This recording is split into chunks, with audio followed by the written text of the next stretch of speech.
Former federal prisoner who served time at 11 institutions of various security levels in 5 different states, and he now advises people who are about to go to prison. Same information? Are they saying it was possible? Hey, real quickly, all that commissary stuff, he's not getting any of that because people in the SHU have an abbreviated list. I got my MTV out. Savage! I'm a savage! Oh! I'm a savage! Whatever I want, I'm going to get!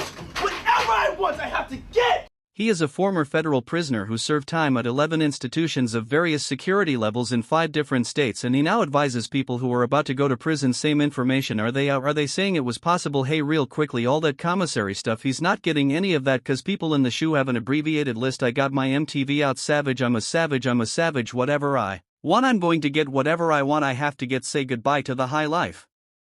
Because Diddy's world now revolves around 4 cold, unforgiving walls every single day. Jail is terrible for anybody, but for someone who's used to having people wait on them hand and foot and can and never stands in line and always gets front row and gets the best table and get to have the exact opposite. What a life-changing moment. I mean, its life at MDC is a far cry from red carpets and private jets. This place isn't nicknamed Hell on Earth for nothing, known for its brutal conditions.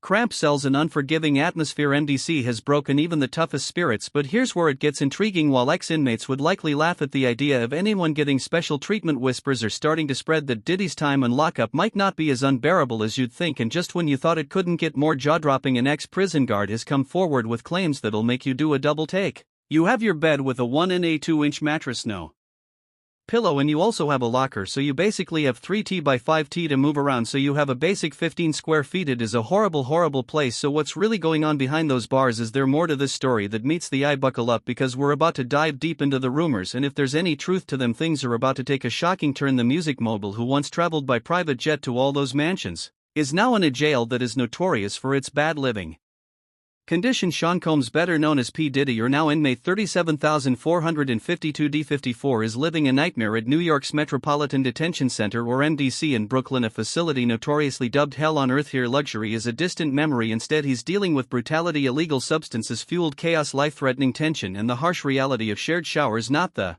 kind of parties Diddy want through for someone who once lived in luxury, hosting exclusive white parties filled with celebrities, models, and unimaginable decadence. His fall from grace couldn't be starer. In case you missed it, the fall from grace for Sean Combs aka P. Diddy began back in September 2024 when his world came crashing down. He was slapped with a series of serious charges, including racketeering and running what prosecutors called a criminal enterprise linked to numerous offenses against women for a man who once ruled a billion-dollar empire built on music, fashion, vodka, and more. This marked the ultimate downfall in his prime. Diddy was the definition of opulence. He rose to fame in the 90s, becoming a cultural icon and racking up a fortune that most could only dream of. His parties were legendary, lavish affairs where the rich and famous gathered to indulge in every excess imaginable, but now he's living a nightmare far from the red carpet. Word on the street is he's being kept in isolation for his own safety, but that's far from a smooth ride. He's completely cut off from the outside world with only limited contact through brief moments with his legal team or family. Imagine being locked in a box, left alone with nothing but your thoughts, fear, anger, regret. Who knows what else is running through his mind? In fact, his attorney has made it clear that MDC is much worse than just missing a few luxuries. This facility is notorious for its inhumane conditions. Inmates have long complained about moldy showers, freezing cold cells in the winter, and unbearable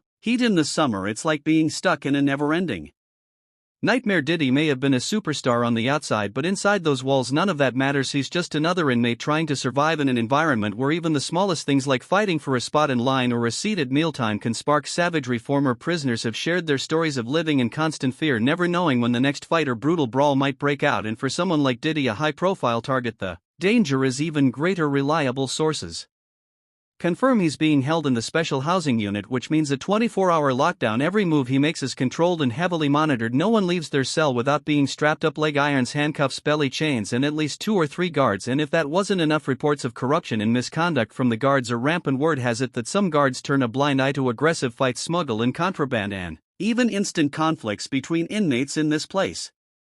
Survival isn't just about keeping your head down, it's about making alliances and playing the game. They told the judge the jail he was being sent to is dreadful, dirty, inhuman, and an ongoing tragedy. The public reaction to all of this, it's been divided. While many people thought Diddy would finally face some form of justice, others are genuinely concerned for his safety behind bars. Some argue that this is karma catching up to him, while others remind us that no matter what he's been accused of, Diddy is still facing some serious real-life dangers. According to former prisoners, Diddy's daily life inside the special housing unit is a far cry from the lavish lifestyle he once enjoyed. His wake-up call is at 6 a.m. sharp, and it's unlikely he's getting much rest before then. The shoe is eerily quiet at night, but every now and then a scream will break the silence, pulling Diddy from his restless sleep. It's hard to imagine how anyone could sleep comfortably on a 1 1/2 inch mattress without a pillow. This is a far cry from his former $40 million mansion, where he could wake up to soft sheets and expansive rooms in that house, one of his many luxurious estates. He enjoyed perks like a theater, a spa, a beauty salon, and even a pool connected to an underground water tunnel. But now in his cell, Diddy faces a world of stark contrast. His cell likely has no natural light, with only a harsh strip light above him. The bed, bolted to the floor, is made of iron, offering no comfort. Next to it is a tiny all-in-one in-suite with a sink and toilet, and that's about it. He spends 23 hours of his day here alone, with nothing but for concrete walls and the occasional visit from a cockroach, which he might even have named by now.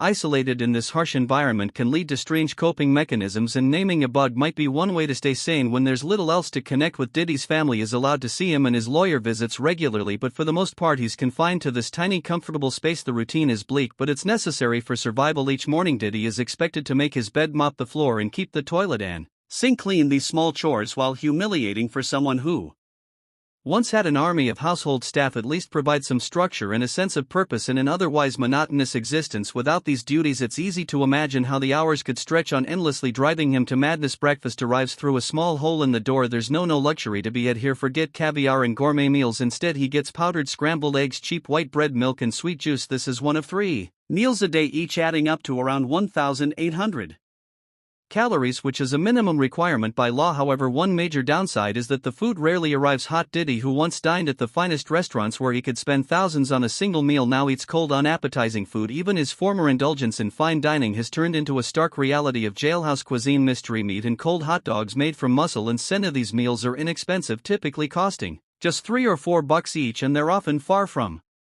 appealing. There have even been reports of maggots in the food, a nightmare for any inmate, especially someone who's used to eating at the world's most exclusive spots. But Diddy does have some advantages, one of them being his money. Despite the grim surroundings, he has access to the prison commissary, where he can purchase a variety of items: candy, coffee, tea, and even snacks to supplement his meager meals. He can also buy personal items like clothing and a radio, helping to ease the harsh isolation a little bit. However, this financial freedom is limited, and it might be hard to imagine for a man who was once known for wearing a $500,000 diamond-studded gold chain. He's now confined to a budget of $160 every 2 weeks. That might sound like a lot to most people, but for someone who was used to spending millions without a second thought, it's almost nothing. With this small amount, Diddy will likely have to make tough choices when it comes to what he buys from the commissary. He might indulge in candy, snacks, or coffee, but that's a far cry from the fine dining he's used to. In the quiet of his cell, Diddy may find solace in reading, but access to books is limited. The shoe doesn't offer the same luxuries of a full library, and even when books are available, they're mostly restricted to what's offered in the